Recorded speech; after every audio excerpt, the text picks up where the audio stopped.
Hello, good evening and welcome to Hot Edition on 3FM 92.7, coming to you live from our studio here at Adisanwe Kandai in Accra. Coming up this evening, the National Democratic Congress under pressure to appeal the ruling of the Supreme Court on the Kandai constituency. Tonight, we explore the options available to the governing party. Also coming up, special courts to deal with galamsey, cybercrime and human trafficking to be rolled out from Monday, the 9th of February 2026. That's what the Attorney General, the Chief Justice has been saying, would explore what else he intends to roll out for the judiciary. And finally, in the bulletin, the Medical Laboratory Professional Workers Union at the Kolebu Teaching Hospital call off their strike within hours, but warns key concerns remain unresolved. We are live on 3FM 92.7 and also on our website and Facebook. You can also catch us on YouTube if that's your preferred option. Do let us know what you make of the many stories we have for you this evening. Before the details, let's bring you the news summaries. Hi Martin, thank you so much. And today in the news summaries, the World Bank Group and the International Finance Corporation have released a BRED report on Ghana, offering a detailed assessment of the country's business readiness and structural constraints shaping private sector growth. These findings were discussed at a high-level working session, bringing together senior government officials, selected private sector leaders, and the World Bank Group teams. Now, away from that, medical laboratory workers at the Kolebu Teaching Hospital have called off their industrial action on Wednesday, following management's arrangements to address their demands regarding the management of the hospital's central lab and related matters. The action is expected to significantly improve health services at the hospital. The union followed the compliance of the Hills Hospital's management to resolve critical leadership and operational challenges affecting medical laboratory system. And finally, in politics, the National Communications Director for the United Party, Solomon Owusu, has claimed that the party has gained a significant number of members following the election of former Vice President Dr. Bawumia as the NPP's flag bearer for the 2028 elections. He said the outcome of the NPP's primaries, which saw Dr. Bawumia secure 56% of votes, has left many party members disillusioned, driving them to join the UP, which originated from the split within the NPP in 2025. That's it for the summaries, Martin. Thank you very much. Let's settle for the details now, and we're starting from the political front. The National Democratic Congress is coming under growing pressure to seek a review of the Supreme Court's ruling on the Kandai constituency. On Monday, members of the party's youth wing in Kandai took to the streets, urging the leadership of the NDC to challenge the Supreme Court decision which overturned the 4 parliamentary election in the constituency. That election had been won by the New Patriotic Party's Matthew Nyendam. In a 4-1 majority decision, the Supreme Court set aside the judgment of the Tamale High Court, citing a jurisdictional error in its handling of the case. The big question now is whether the NDC will seek a review of that ruling. Meanwhile, the MP for Kandai, Matthew Nyendam, has taken his seat in Parliament following the available to the NDC as pressure is mounting from the grassroots. First, let's hear from some of the supporters of the NDC in the constituency who participated in Monday's demonstration in Kandai. You are asking that the Supreme Court have not reviewed. So why are we demonstrating? We are not in agreement with the decision of the Supreme Court because the Tamale High Court already have given a ruling, and the ruling says that we have to go around Kandai just because. So when Matthew applied for a writ of certiorari, we were thinking that because the election was rigged and Tamale High Court have given that ruling, the Supreme Court was going to one way or the other embark on the same ruling, but the Supreme Court have changed their ruling, and we see it to be unfair because how can a thief continue to be an MP in Kandai? No, because the Supreme Court's decision have not been refuted. It is stand that Matthew have rigged the elections, and elections that have been rigged, how would that person continue to carry himself as the MP? So we are calling on the Supreme Court that indeed justice must prevail. and they still have the chance to go and redeem themselves by reviewing their decision. So what we just say as the good people of Panda is that we disagree, we are dissatisfied with the ruling of the Supreme Court, and for that matter, we want the Supreme Court to do justice. And the justice we are calling for is that Panda seat need to be rerun, because we cannot have an MP in Parliament who have won elections, but rather he rigged the election. And you have some of the voices from the Pandai constituency who say they disagree with the Supreme Court and are asking the leadership of the NDC to take immediate action to more or less challenge what the Supreme Court has said. Let's now speak to the Deputy Director of Elections and IT. Right, let's speak to Rashid Tanko Computer, who's joined us. Good evening, sir, and thank you for your time. Good evening, my brother. How are you? Very well, thank you. I'm sure you've heard these sentiments by the grassroots in Pandai. We know that after the court ruling, the Supreme Court ruling, Roxy Nelson Dapambakpa, who was one of the lead counsels, said that the NDC will review after you receive the full ruling. Do you still stand by that? And what do you make of the protests in Pandai? Very well, let me use this opportunity to appeal to our youth in Pandai to exercise maximum restraint whilst leadership take appropriate action to undo the injustice done to them.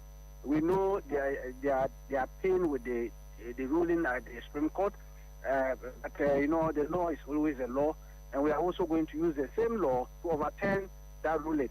And so we are in the process.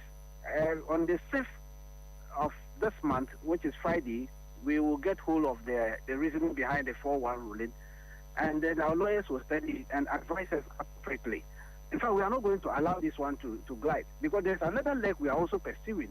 We want to make sure that the Electoral Commission is properly investigated as to how the 6th January Gazette notification came into being and where the MPP got the Gazette from.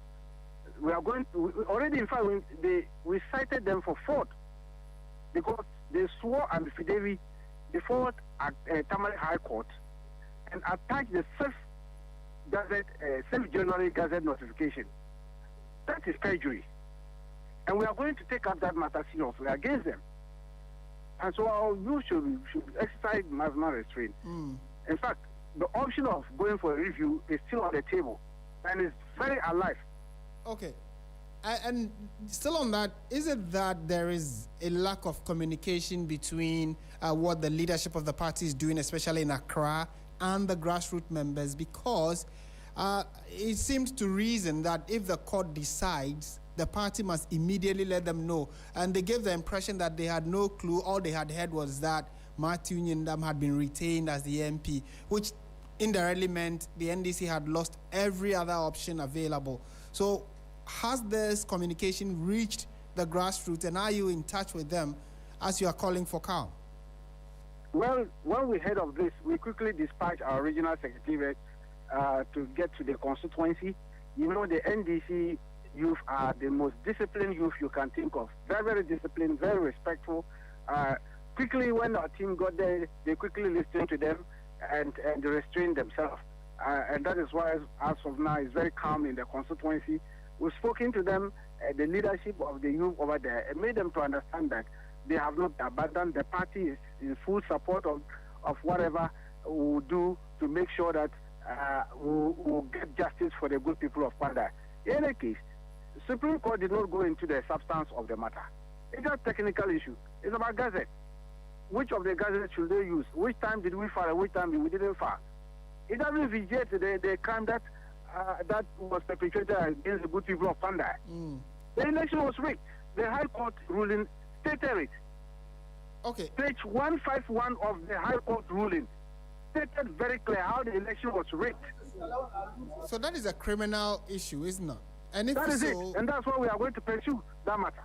But could that not be something you would want to be pursuing now? Our point is the party intending to do that, because clearly if a court has spoken to say that a particular aspect of a case it was looking at is criminal, immediately that case should be sent to the court, or the NDC is Because or the focus was mainly on ensuring that the NDC is declared winner or the election is rerun, rather than looking at this other component of the criminality which has been said by the court. Well, that is what we're saying, that once you get hold of the 6th January written reason that they are coming out with. Right. And then whilst our lawyers are pursuing the other option, because it's a matter that border with criminal conduct on the part of Martin Asiedu-Dartey and his lawyers, and that of the Electoral Commission. Because they brought the 6th January Gazette to Tamale High Court to deceive the court and to also convince the court to rule in their favor. Okay. So what were they doing? And that is why we are going to pursue that one. But otherwise, this idea of people procuring fake documents and bringing it publicly is an issue we must look at it critically. Because the court ruled on that matter, and then we must face it. Right. There is this other aspect of the conversation, which is, people saying that the NDC can certainly not win it all. So, I mean, just let this one go, because look at your numbers in Parliament. You already have the majority. You have a lot of goodwill as well from people who probably may not necessarily even be NDC supporters. So for this particular seat, if you let it go, it does not change the picture of how NDC looks in Parliament. Coincidentally, a former member of Parliament and current NDC member, that is Neelanthi van der Poy, has suggested same and says that the NDC should abandon plans of a review, arguing that prolonged litigation will drain your time and effort and resources. How do you respond to that? Well, if you look at constituencies, they are not the same. In 2024, we filed 276 candidates to contest the parliamentary election. What was our reason for filing 276? It's not to win all the constituencies. Every constituency has its own dynamics. Look, if you take Pandai constituency, the dynamics there is far, far different from what you see in Domi Kwabenya. So they need somebody who will represent them and argue their problems very well in the floor of the House. And that is why the framers of the 1992 Constitution and the PNDC Law 284 talk about Representation of the People Act. You know, representation is not about numbers. Okay. Maybe before we let you go, let's also look at the upcoming primary, the IRC East constituency. Help us understand how far with preparations. Very well. We are far advanced. Preparation is far, far advanced. As we speak now, all logistics necessary for the primaries on Saturday have been procured. We have them. It's in our custody. We have spoken with the police. We have spoken with the Electoral Commission. We have engagement with the candidates. And all of them are set. So I can assure you everything is set for Saturday to elect our parliamentary candidate. Whoever emerges on that day is going to win. So that one there, I'm expecting a competitive contest on Saturday. And the good people of Nima, their people I love, I like them. They have kept faith with the NDC as well as the NDC has kept faith with them. And so I can assure you it's going to be very peaceful. NDC is a party. But if you want to really enjoy democracy, you need to be part of the NDC. Right. Okay. We want to see how Saturday plays out before us, but thank you so much for speaking to us, Rashid Tanko Computer. I'm grateful. And he is the Deputy Director of Elections and IT of the National Democratic Congress and also the CEO of GIFEC. You heard Rashid Tanko Computer. Let's stay on this subject a while longer and find out what really goes into a review after the Supreme Court has given a decision. Austin Bracco Powers is a private legal practitioner. Thank you for your time this evening, Mr. Powers. Thank you, Martin. I hope you are doing well. Very well, thank you. How difficult or easy is it to secure a review of a Supreme Court ruling, such as the Pandai constituency that the NDC is seeking? I think it's surprising when you hear argument from the element of this government saying that, in fact, they have a solid case. In fact, the argument is that they have a good case, the basis of which they think the Supreme Court decision was not warranted. And I ask myself, is that the precondition for securing a review of the Supreme Court's jurisdiction or a review of Supreme Court's decision? Now, when you read Article 133.1, it is clear that the Supreme Court, while undertaking its duty, can review its own decisions. So, while the Supreme Court is the final judicial authority or has the final judicial say when it comes to matters, it has a power, a special power to review its own decision. Now, it must be understood that that power is not exercised anyhow. Now, timely in the Supreme Court is clear that a review is permissible only in exceptional circumstances where there is evidence of a fundamental error or miscarriage of justice. Now, it is not easy. When you look at, there's a litany of cases when you look at Mechanic Limited versus Noble Oil Canal Limited. The only time the Supreme Court reviewed decisions, and it says when there was a discovery of a new evidence which was not, or which the parties could not have secured at the time the matter was decided upon by the Supreme Court. So new evidence. Secondly, where there was a clear constitutional breach in the case of Ejetu versus Attorney General. And again, when you read the case of the Republic versus High Court, Accra ex parte, Zaneto, Raleigh, the Supreme Court is clear that to secure its review duration, you must prove some exceptional circumstances. In other words, you must show that there was this particular evidence which the court did not take into consideration, which is there was an evidence which the five panel did not take into consideration. And that evidence, you couldn't secure the evidence at that material time because, one, it was not within your contemplation. And it was difficult for you to have secured that evidence. On that basis, the Supreme Court can review its decision. But, Marvin, what are we looking at? The NDC is not saying they discovered the new evidence. They are comparing two Gazette notifications. And the court was clear. Where there are two Gazette notifications bordering on a particular matter, the consequence will have to be that let's look at what is the effect of the subsequent Gazette on the previous one or on the first in time. So if there are two Gazettes bordering on the same matter, first of all, is the subsequent one invalidating the previous one, or is the subsequent one giving effect to the previous one, or is the subsequent one highlighting the previous one? This is what we must concern ourselves with. If the subsequent one did not invalidate the previous one, then the previous one is still valid. But if the subsequent one invalidates the previous one, then the subsequent one is more valid. Then it is basing its petition on the subsequent one. But the New Patriotic Party candidate, Martin Asiedu-Dartey, based his opposition on the previous one, which is the effect that which is the one that was published on 21st December 2024. The NDC is basing it on 6th January 2026.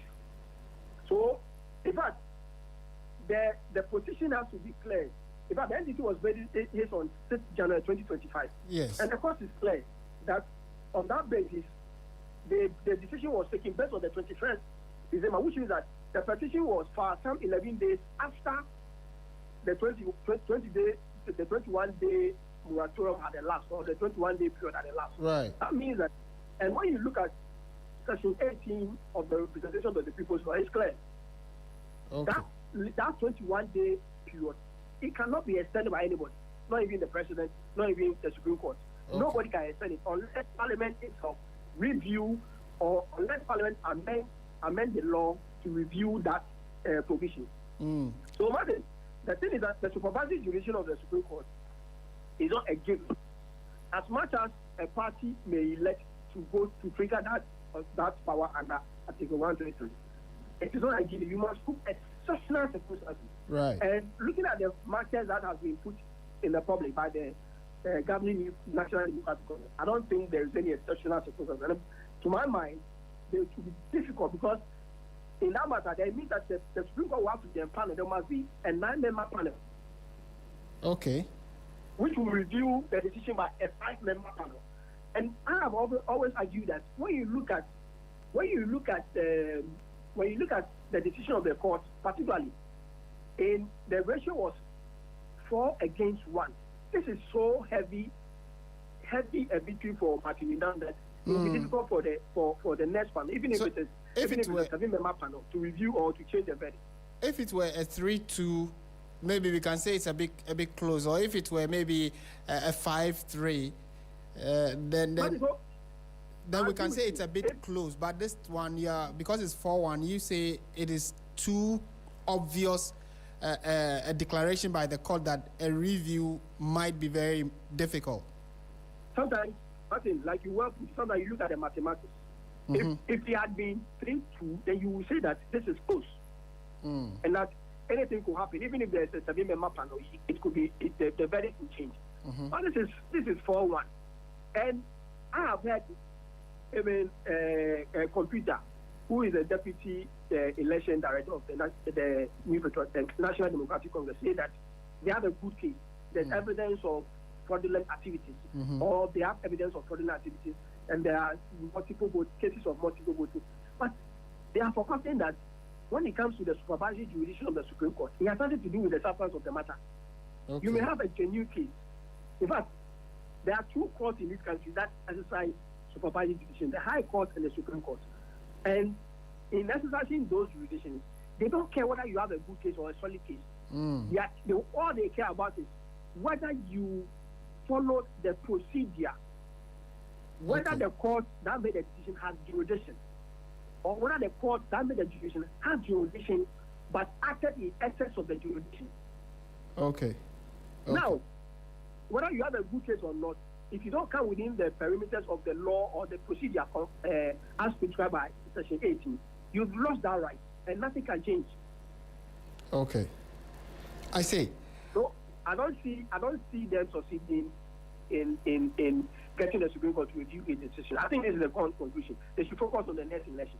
It's a fair point you make, and we've heard other very senior lawyers in the country, posit similar argument that yes, you have the right to review, but the Supreme Court, it's very difficult. It's like, it's more difficult to get an elephant through the needle of the eye of a needle than to get the Supreme Court to review a decision as crucial as this, especially also looking at the win ratio, which is a 4-1 decision. But how then does the NDC explain this or go about this, especially to their constituents who are agitated over the fact that they expected a rerun following the Tamale High Court's decision? By this time around, the Supreme Court has totally thrown away the subject and said that Martin Asiedu-Dartey remains the elected MP. How does the NDC navigate this issue, especially with its constituents? So, Martin, before in answering that, when you look at Article 132, it is clear that when it comes to the review jurisdiction of the Supreme Court, the panel will now be 7. So there will be a 7-member panel. That will be constituted. And bear in mind, some of the members who were in the 5 panel, earlier panel, will also find themselves in the 7-member panel. And you have seven justices of the Supreme Court reviewing the decision of the 5-member justices. But the thing is that why are we here? We are here because of political enthusiasm and because of the governing National Democratic Congress, elements of within the party failing to being or refusing to be measured in their communication. The thing is that when you find the interest of your grassroots, telling them that you are succeeding, you will succeed and get the seat at all costs. That is what happens. So some of the things that the supporters are doing in Panda is as a result of the communication by their own party members. Right. Sometimes we are not measured in telling the people the truth. Okay. Because the Supreme Court is made up of justices who are independently minded. They think differently, depending on their nuances and understanding of the law. Okay. Some are positive. It means that they look at the letter of the law. Some are naturalists. They add morality to the law. Some even they focus on the sociological aspect of the law. So they have various thinking altogether. So it's because government officials were not measured in their qualification. They told their people that they will succeed in getting the seat. And when the Supreme Court decided otherwise, now they don't know how to go back. And now the communication is that the Supreme Court didn't do a good work, even though they agree with the decision. We are here because of what their leaders told them. All right. So they must go back. Let them understand that when it comes to matters of the law, it's not emotional. The law is the law. The law is the law. It was made up of 5 judges, and 4 of them thought that the NDC did not have a good case. Okay. Only one person thought otherwise. So this is a no-no for them. They should go back to them, explain to them that they've lost, and going for review will really worsen the matter. They should go back, go to the drawing board, and focus on the next election. Mr. Brakupawe, thank you so much for speaking to us on 3FM. Thank you. Right, he's a private legal practitioner, Austin Brakupawe is there, and clearly the verdict is out there. We wait to see what the NDC's next line of action would be, as they have already promised that they will be seeking a review of the Supreme Court's decision after they have gained the full reasoning of the Supreme Court's ruling on the Pandai matter. You're listening to 3FM 92.7. Let's turn our attention to labor issues now. The National Labor Commission earlier today is expected to have held a meeting with the leadership of the Senior Staff Association of Universities of Ghana following the association's decision to embark on a strike over demands for improved working conditions. Today marks the second day of the industrial action, although reports from several public universities suggest that enforcement has been minimal on some campuses. The strike is rooted in long-standing concerns, including delays in the implementation of negotiated agreements, disparities in allowances, and unresolved issues relating to salaries and career progression. Let's speak to George Ansong, who is the president of the Senior Staff Association of Universities of Ghana. Mr. Ansong, good evening. Thank you for joining us on 3FM. Good evening, my brother. We were told by the NLC that your association had been invited to a meeting which was supposed to have taken place today at 2 o'clock. Did you attend that meeting, and what was the outcome? Rather, I have not received any invitation from the National Labour Commission, so I'm not aware of this meeting. Oh, we spoke to the acting director, that is Madam Bernice Welbeck, the acting executive director, and she confirmed that they had written letters to your association calling or inviting you to a meeting, and the Fair Wages Commission as well. You as the president of the association has not received any such invitation? No, please. Wow. Okay, so how was the second day of the strike? You obviously did not go to campus, did you? I went to campus. I saw a news item from TV3 saying that, especially my campus, the strike is not effective. I beg to differ. You see, when you go to the security, for instance, it's not all senior staff who are all the security staff. It's not only senior staff. There are some junior staffs among them. So if you see them in their uniform at some duty posts, it doesn't mean it is not having an impact. I challenge them to go and see the security boss and ask him whether our members' absence is creating problems for him or not. Right? So where this university is the University of Ghana? Pardon me, KNUST. KNUST, okay.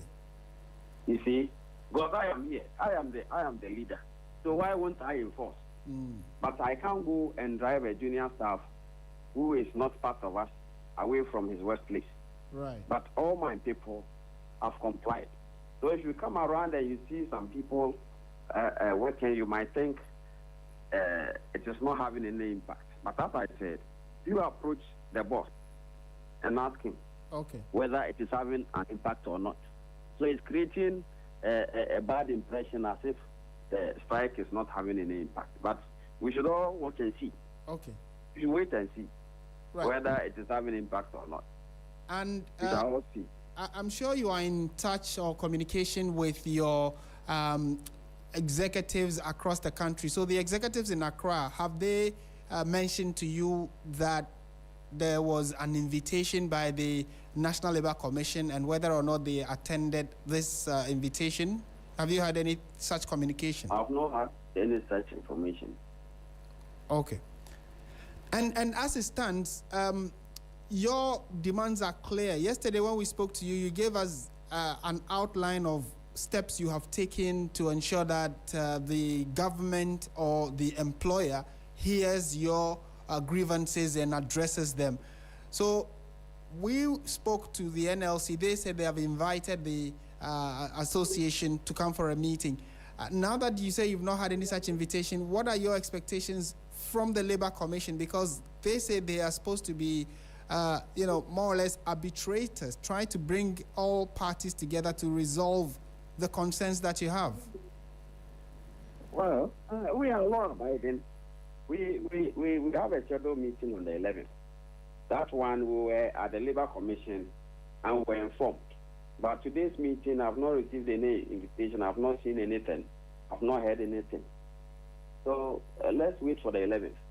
And this 11th meeting is between your association and its members or the NLC?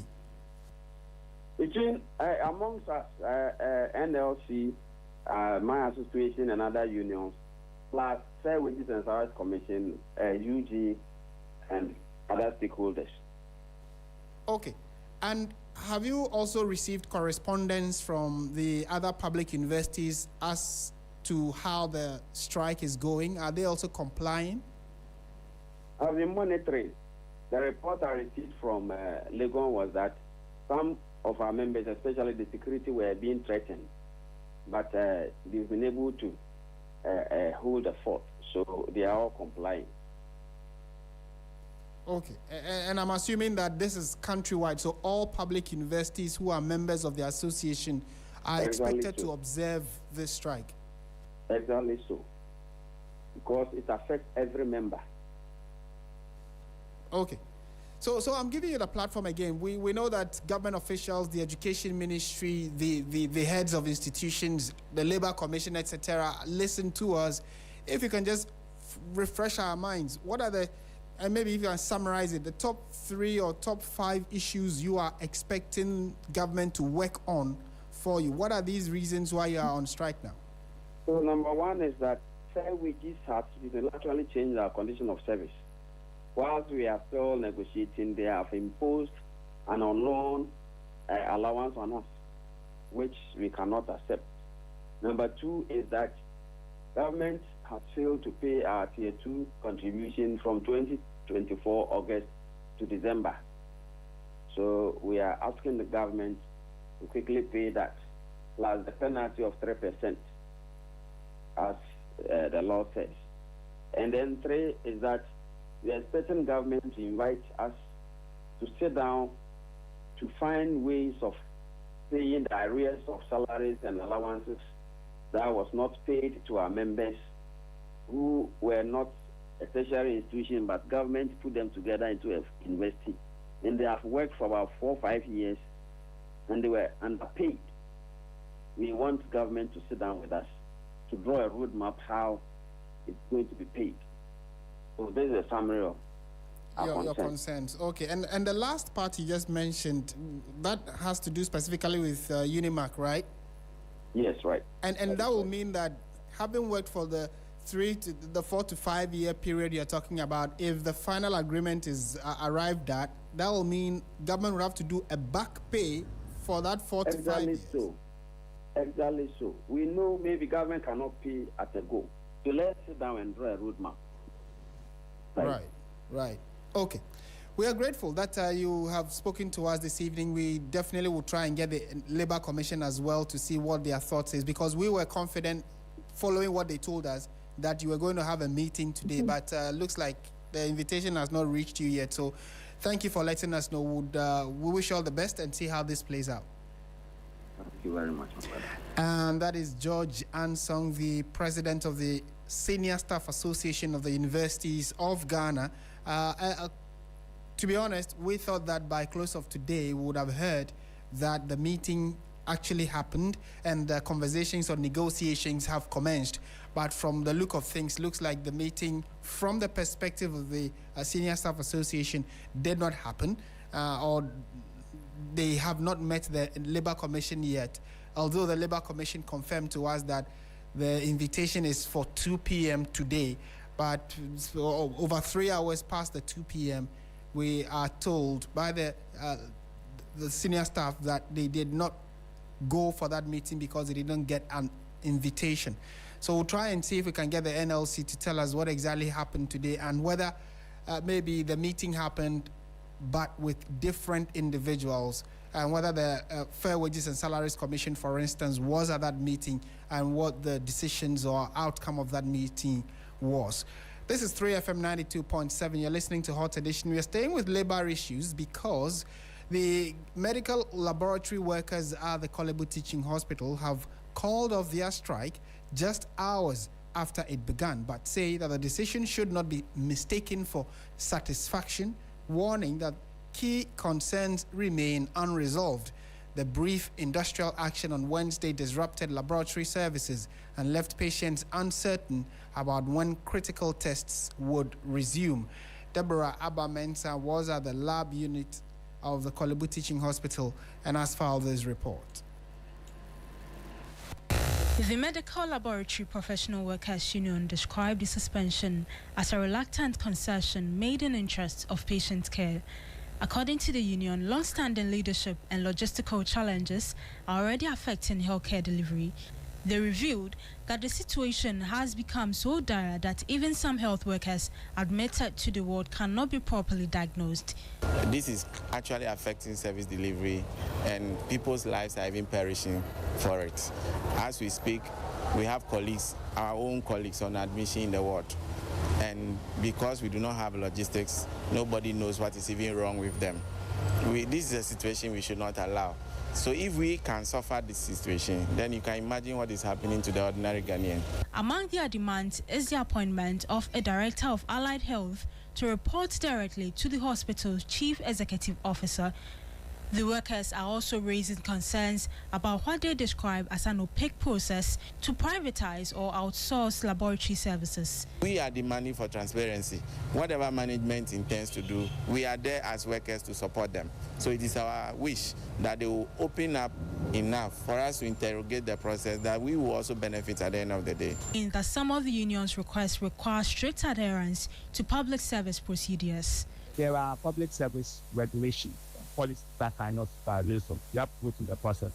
And we have to explain it for them to understand that this was a guy. To create a directory is not an administrative function that management can just take up to click. You have to have a job description for the directors. You have to have a scheme of service of the regular. You have to have an established all these statutory processes that cannot be sidestepped. While acknowledging that labor agitations may occur from time to time, he stressed the board's commitment to resolving concerns through continued engagement. We have agitation from time to time and breaker that as management and board, we are committed to resolving it. We've been engaging them for the past year to resolve all their issues. At some point, they were not happy with the rate of progress of the engagement, and that has been resolved. For now, calm has returned to the hospital, but the union says it will closely monitor the promised appointment and administrative processes, a sign that although the strike has been suspended, the underlying discontent has yet to be fully addressed.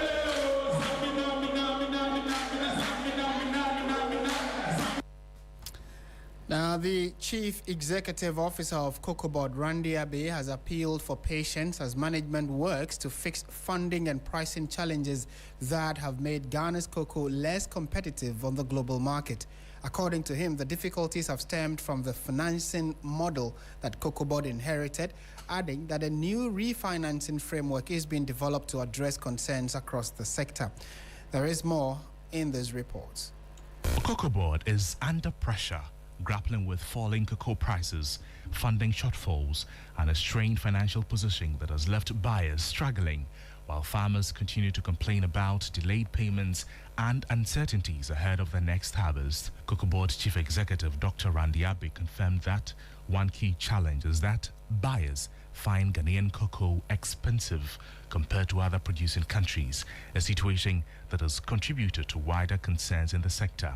There is an issue, and the issue has to do with the fact that the buyers currently find our cocoa too expensive at this point as compared to how much it's being sold in other jurisdictions. And so whether you're talking about our neighbors or other cocoa producing countries, we have had to now come in and use high price cocoa to be servicing the 2,600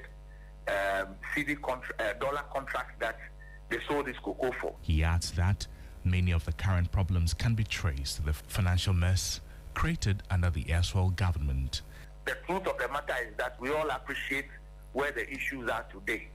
And it is also linked to the funding model that we inherited as a result of the break in the syndication because of the financial mess that Cocoa Board found itself in. So it is quite a delicate situation. We appreciate all the issues that are being raised, but we're also working assiduously to find a solution to mop up what is left there. We have inherited a serious mess. According to Dr. Abe, a new refinancing framework is being developed and the board is working to address the various concerns raised. He insists, however, that the process will take time. We are thinking through the solution. I can appreciate the anxiety, I can appreciate the concerns, I can appreciate the fears.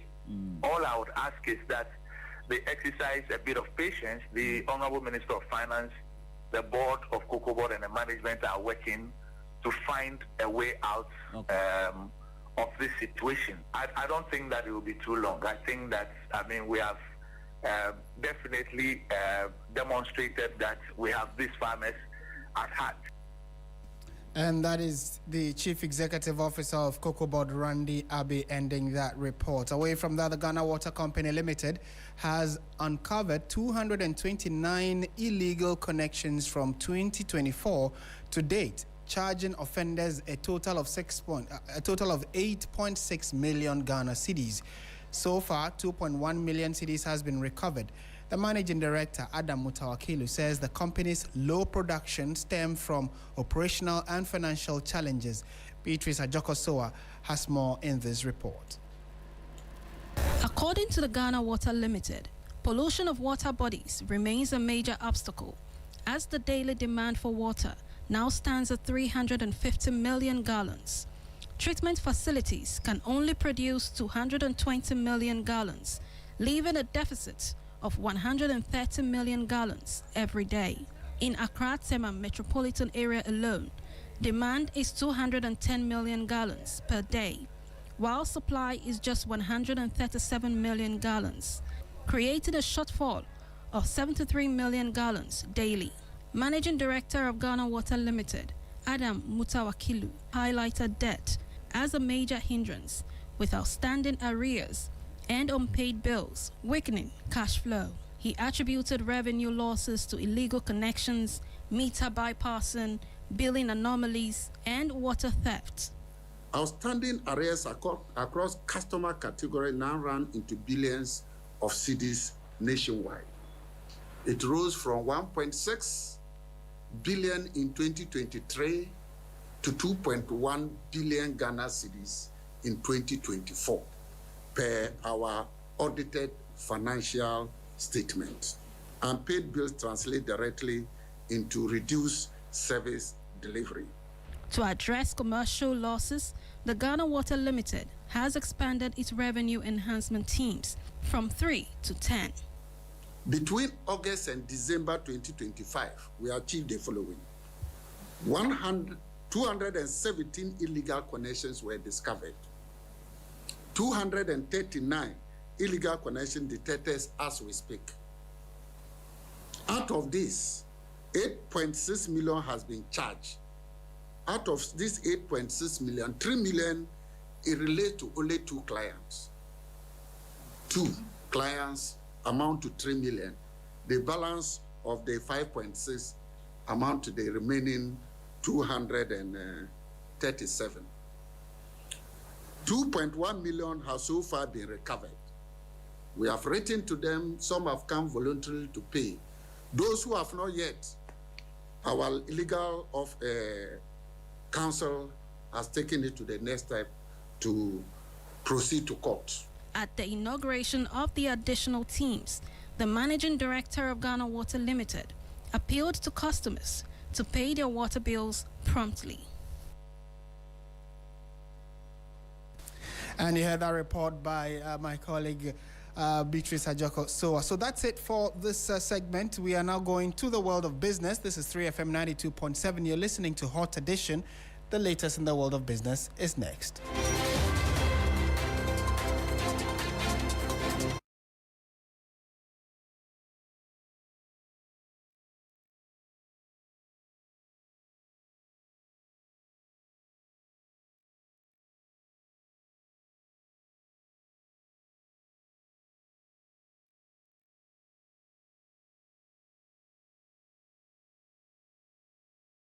To business on Hot Edition on 3FM 92.7. My name is Grace Hamwa-Juman.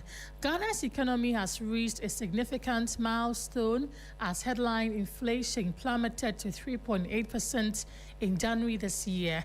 This represents the lowest inflation rate the country has seen since the rebasing of the Consumer Price Index 2021 and signifies a 13th consecutive monthly decline in price growth.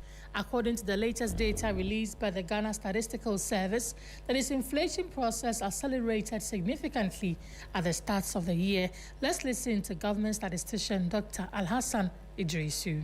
Prices were 3.8% higher in January 2026 than they were in January 2025. On a month-on-month basis, inflation was 0.2%.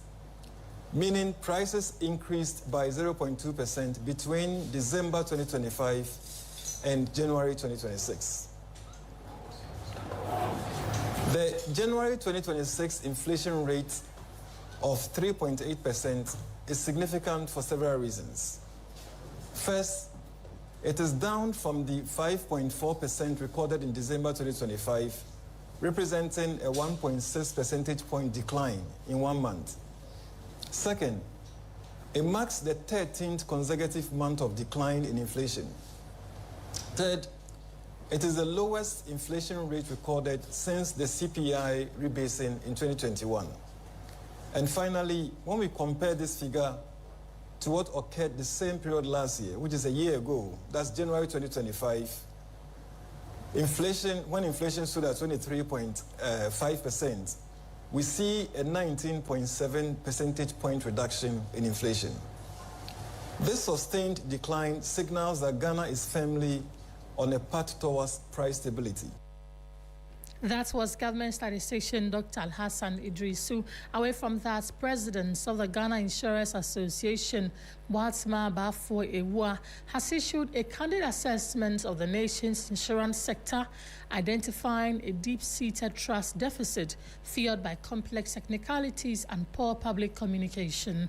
Speaking on the state of the industry, Bafo Ewa admitted that the insurance sector must take responsibility for its role in the public skepticism. I think trust is a challenge because they don't understand the terms and conditions when it comes to insurance. And I think from our end as well as insurers, we haven't done too well in explaining to them exactly what the policies cover. So for us, one of my main things is public education and explaining to them the terms and conditions. Sometimes through technicality, your claim is rejected. So we need to be able to educate everybody to know what exactly it contains in the policy that you are buying. Even when it comes to claims, you are required certain documentations to present, and oftentimes people do not have those documentations. So there is perceived trust issues. However, if we as insurers are able to educate them properly on what the policy is meant to do, and also when it comes to claims, because for us, we do sell claims. So we need to ensure that we have all the proper details to give to our clients so that when it is time for claiming for an insurance policy, it is not a big deal, and they can do that.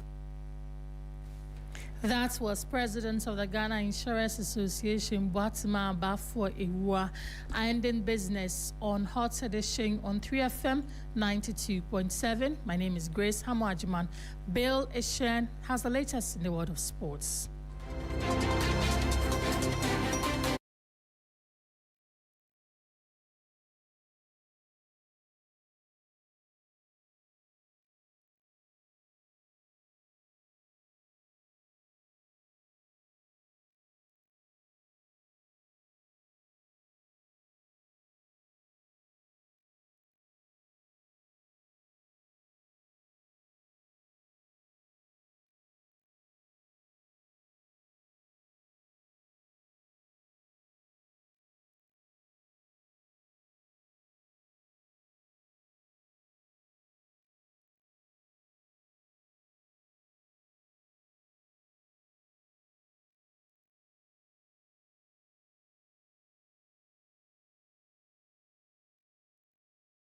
Here on a Hot Edition on 3FM 92.7.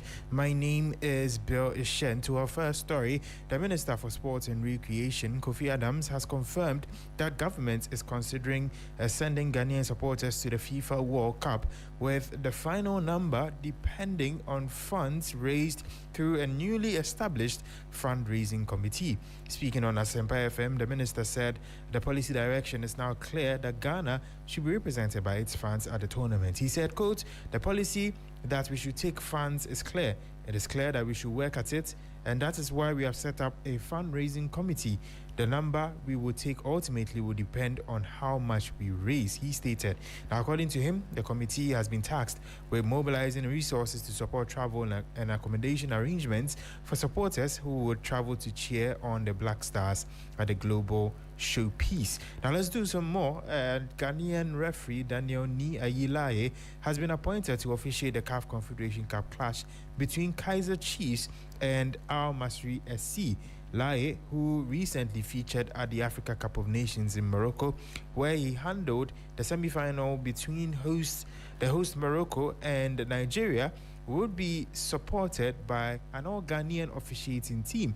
Roland Nidodo Adi will serve as assistant referee 1, with Paul Kojo Atimaka as assistant referee 2, while Charles Benlebulu takes up the role of the 4th official. A match oversight will be handled by Dlamini Zide Gilbert as a match commissioner, with Onias Felix acting as a referee assessor. Now let's head to Europe, where ahead of the semi-final, the second semi-final of the 2025-26 Carabao Cup later tonight, Pep Guardiola has cautioned his side Manchester City not to underestimate their opponent Newcastle, despite holding a 2-0 advantage from the first leg. The Spaniard believes the Magpies are capable of causing an upset if they are taken lightly, but he remains optimistic that his team can book their place at Wembley in March, where a final against Arsenal could await. We are in the chance to make our 5th finals in 10 years in the Carabao Cup, and of course a good result. I prefer to start with a 2-0 up, but I know perfectly how many times we play against Newcastle and the pride they have, a Champions League team. And you have to be prepared and see how the players recover for that tough game in Spurs, and play in our game for our people and our fans, and try to reach Wembley in March. That was Pep Guardiola, the head coach of Manchester City, speaking. Remember that Arsenal have already booked their place in the Carabao Cup final after they defeated Chelsea by 1-0. That was last night at the Emirates Stadium, making it a 4-2 aggregate scoreline, booking their place at Wembley. And so they are waiting for the winner of Manchester City versus Newcastle. Already, Manchester City have a 2-goal advantage. Now, to some more stories before we do go. In athletics, Abdul Rashid Saminu has signed a 3-year endorsement deal with Japanese sportswear brand A6. The agreement runs from October 2025 through to December 2028 with an optional extension for 2029.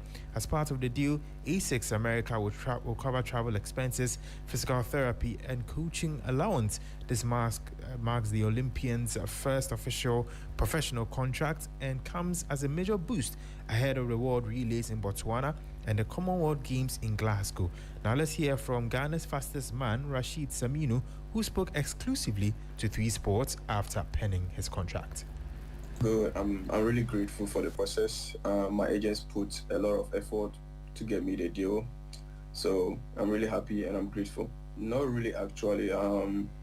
It's based on the agency when it comes to deals. So there were Adidas, On, and Nike, and A6 was there too. So my agents say if you are comfortable with A6, we can push it over there, because other brands was back and forth with them.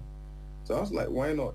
I have Ghanaian brothers who have signed with them, so let's go for it. And everything started there. I met them at Japan at the World Championship, and they made me feel at home.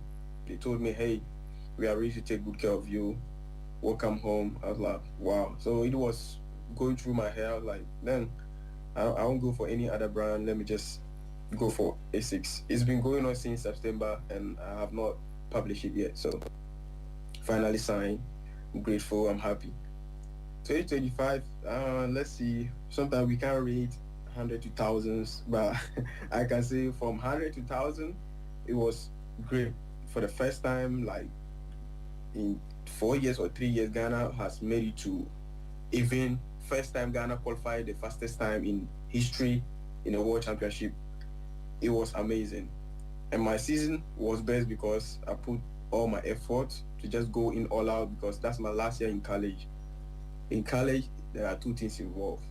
When you are done, it's either you get a job or you run faster to get a deal. So I put my effort and ran faster, and now here we are, official A6 athlete, and I'm here to put all my best and compete for them. That was Abdul Rashid Saminu, Ghana's 100-meter record holder, speaking exclusively to 3 Sports after he got a professional contract with Japanese sportswear brand A6. Bringing an end to sports here on Hot Edition on 3FM 92.7. My name is Bill Ishen, and that also brings an end to this Hot Edition. Follow us on all social media platforms at 3FM 92.7, and we'll be back tomorrow, same time, with more updates. Until then, have a good evening.